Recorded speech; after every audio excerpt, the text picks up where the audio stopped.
We will be talking about liberalism today.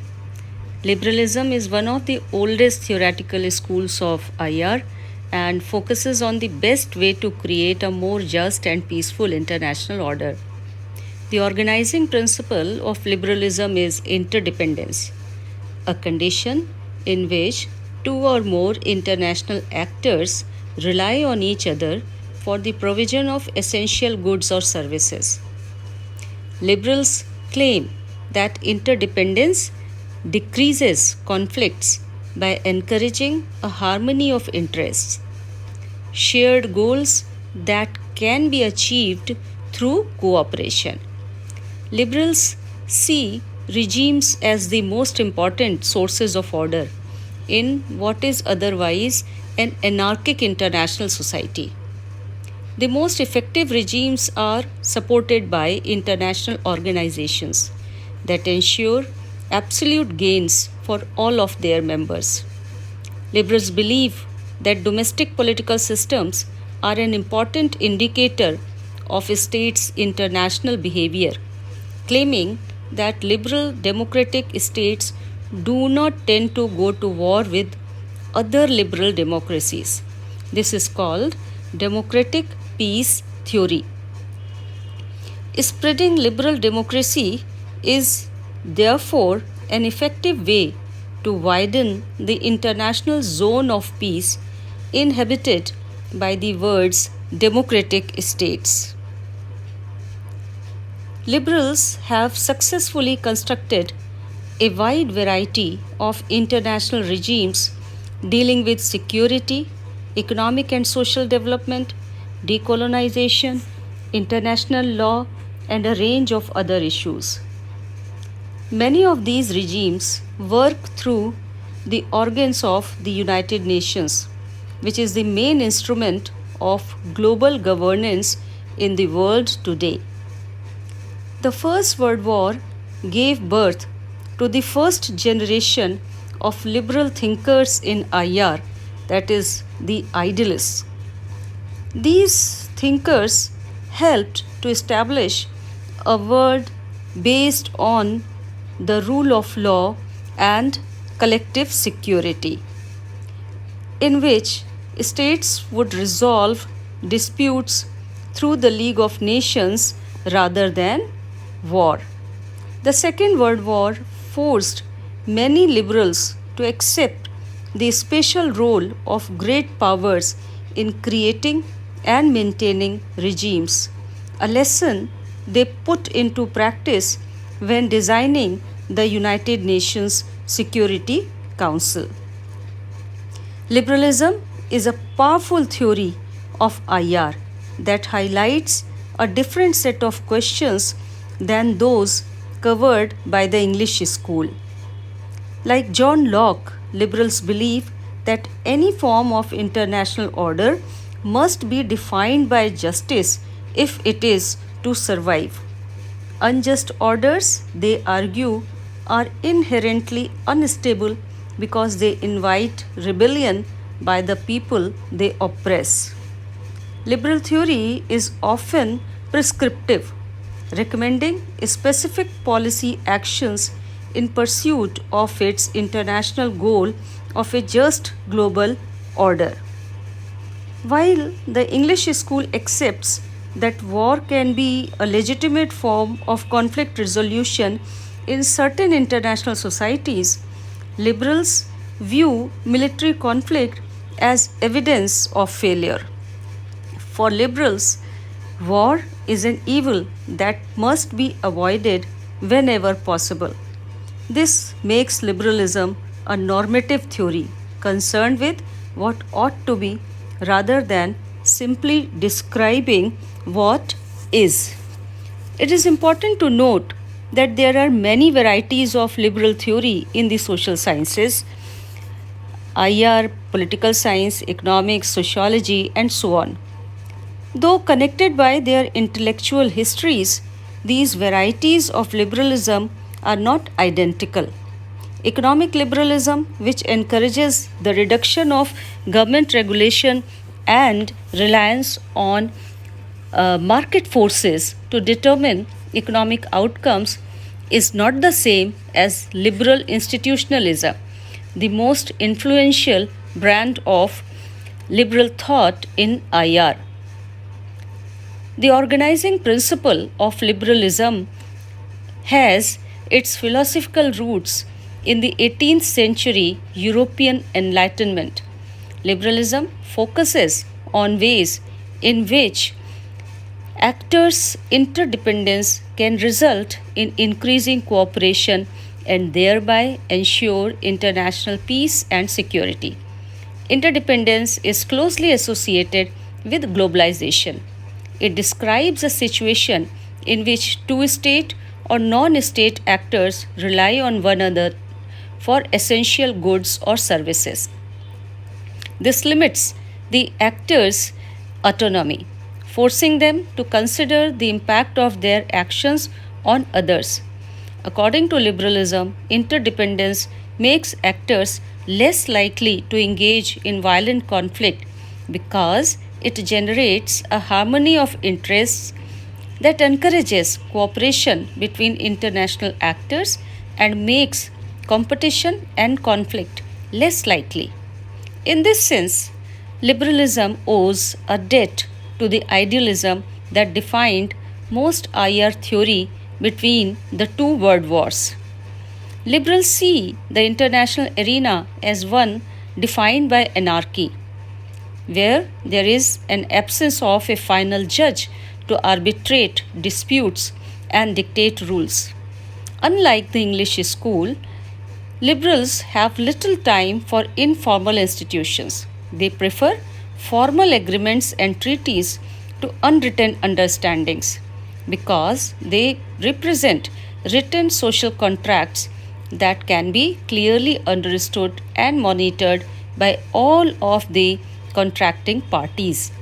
This has focused liberalism on the present, sidelining many of the historical analysis favored by the English schools. Thus, we see that liberals argue that international actors are interdependent and each relies on other to provide essential goods and services. A very important concept in liberalism is that of regime, which can be defined as set of principles, norms, rules, and decision-making procedures around which actors' expectations converge in a given area of international relations. Regimes are problem solving tools that make it easier for international actors to pursue collective actions to solve shared problems. They do so by codifying actors' rights and responsibilities in a series of treaties, agreements, and charters. Liberal regimes are consciously designed to address specific issues. Liberalism, therefore, sees international organizations, the organizational embodiments of regimes, as the best way to ensure peaceful relations between actors. Liberalism's faith in regimes as the best way to ensure international peace and stability is based on its assumption of an international harmony of interests. The harmony of interests argues that the interests of all international actors, if rationally calculated, are essentially similar. They can therefore pursue absolute gains through collective action, pooling their resources in pursuit of shared goals. Liberals argue that international organizations such as North Atlantic Treaty Organization and the North American Free Trade Agreement represent actors' surest means of achieving absolute gains by making all state and non-state actors more secure and wealthy.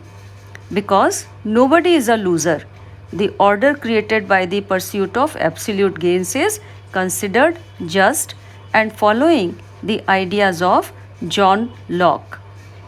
This is very different from the relative gains that other theoretical schools pursue, in which international units try to strengthen themselves at one another's expense.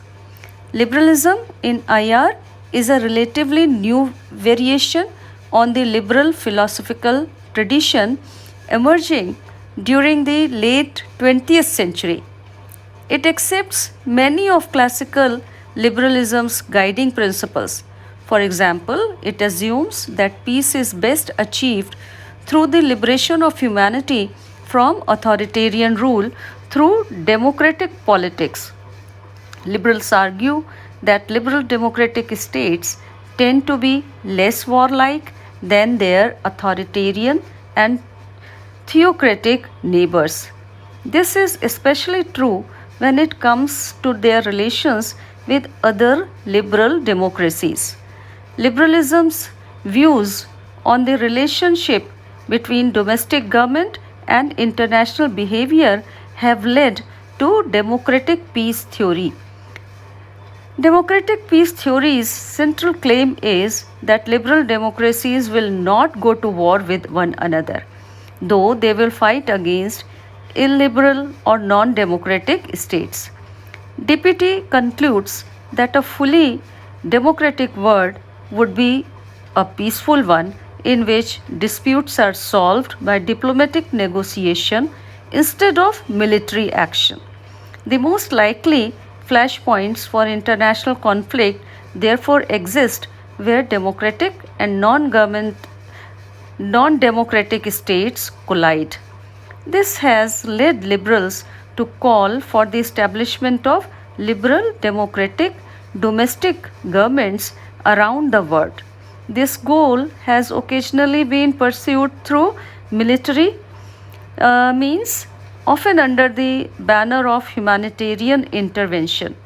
Although liberal democratic institutions have been successfully forced on some states at the end of their bayonet, as in post 1945 Germany and Japan, the difficulties experienced following the more recent wars of Afghanistan and Iraq have cast considerable doubt on the efficacy of fighting for peace. Nevertheless, DPT continues to be a powerful argument in liberalism's toolkit. Liberalism is a prescriptive theory that advocates establishing the conditions for international peace through the creation of regimes to deal with shared problems in the otherwise anarchic international arena. It identifies a broad range of international actors in IR, from states to TNCs and NGOs. Interdependence, the theory argues, is the best way to inoculate IR against conflict, particularly when reinforced by a formal set of rules and organizations that can address shared problems and achieve absolute gains.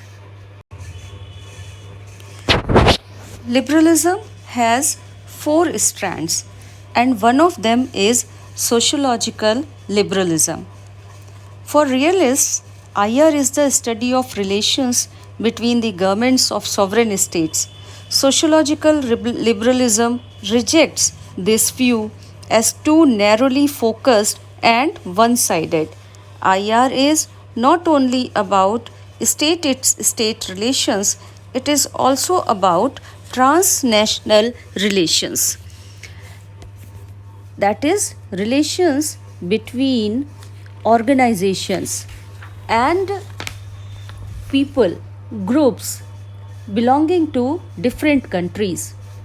We should note that the emphasis on society as well as the state on many different types of actors and not just national governments has led some to identify liberal thought by the term pluralism.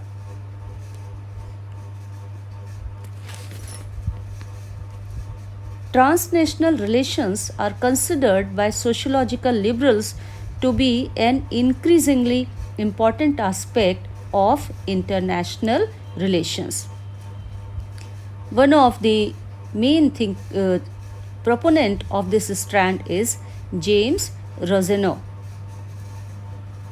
During the 1950s, Karl Deutsch was a leading figure in the study of transnational relations. Many sociological liberals hold the idea that transnational relations between people from different countries help create new forms of human society which exist alongside or even in competition with the nation state. Burton implies that the cobweb model points to a world driven more by mutually beneficial cooperation than by antagonistic conflict. In his book Word Society, John Burton proposes a cobweb model of transnational relationships. The purpose is to demonstrate how any nation state consists of many different groups of people that have different types of external tie and different types of interest, religious groups, business groups, labor groups, and so on. In the marked contrast, the realist model of the world often depicts the system of states as a set of billiard balls, that is, as a number of independent, self contained units. According to sociological liberals such as map the patterns of communication and transactions between various groups, we will get a more accurate picture of the world because it would represent actual patterns of human behavior rather than artificial boundaries of states. The second type of liberalism is interdependence liberalism. Interdependence means mutual dependence. Peoples and governments are affected by what happens elsewhere, by the actions of their counterparts in other countries. Thus, a higher level of transnational relations between countries means a higher level of interdependence. That also reflects the process of modernization, which usually increases the level of interdependence between states. The 20th century, especially the period since 1950, has seen the rise of a large number of highly industrialized countries. The most economically successful countries of the post war period are the trading states, such as Japan and Germany. They have refrained from traditional military political option of high military expenditure and economic self-sufficiency. Instead, they have chosen the trading option of an intensified international division of labor and increased interdependence. For a long time, the very large countries like Soviet Union and the US pursued the traditional military political option, thereby burdening themselves with high levels of military expenditure. But it has changed in recent decades. Basically, these liberals argue that a high division of labor in the international economy increases interdependence between states and that discourages and reduces violent conflict between states. Other third type of liberalism is institutional liberalism. This strand of liberalism picks up on earlier liberal thought about the beneficial effects of international institutions. Woodrow Wilson's vision about transforming international relations from a jungle of chaotic power politics to a zoo of regulated and peaceful arena is an example. This transformation was to be achieved through the building of international organizations, most importantly, the League of Nations. Present day institutional liberals are less optimistic than their more idealist predecessors. They do agree that international institutions can make cooperation easier and far more likely, but they do not claim that such institutions can be themselves guarantee a qualitative transformation of international relations from a jungle to a zoo. Institutional liberals do not agree with the realist view that international institutions are mere scraps of paper and that they are at the complete mercy of powerful states. International institutions are more than mere handmaidens of strong states. They are of independent importance and they can promote cooperation between states, says Cohen, a prominent neoliberal. The fourth kind of liberalism, the fourth strand of neoliberalism is Republican liberalism. Liberalism is built on the claim that liberal democracies are more peaceful and law abiding than our other political system. The argument is not that democracies never go to war. Democracies have gone to war as often as have non-democracies. But the argument is that democracies do not fight each other. This observation was first articulated by Immanuel Kant in the late 18th century in reference to republican states rather than democracies. It was resurrected by Dean Babb in 1964 and it has been advanced in numerous studies since then. One liberal scholar even claims that the assertion that democracies do not fight each other is one of the strongest, non trivial, or non tautological statements that can be made about international relations. This finding, then, is the basis of the present optimism among many liberal scholars and policymakers concerning the prospects of a long term world peace. Their reasoning goes as follows: because the number of democracies in the world have increased rapidly in recent years, we can look forward to a more peaceful world with international relations characterized by cooperation instead of conflict. Why are democracies at peace with one another?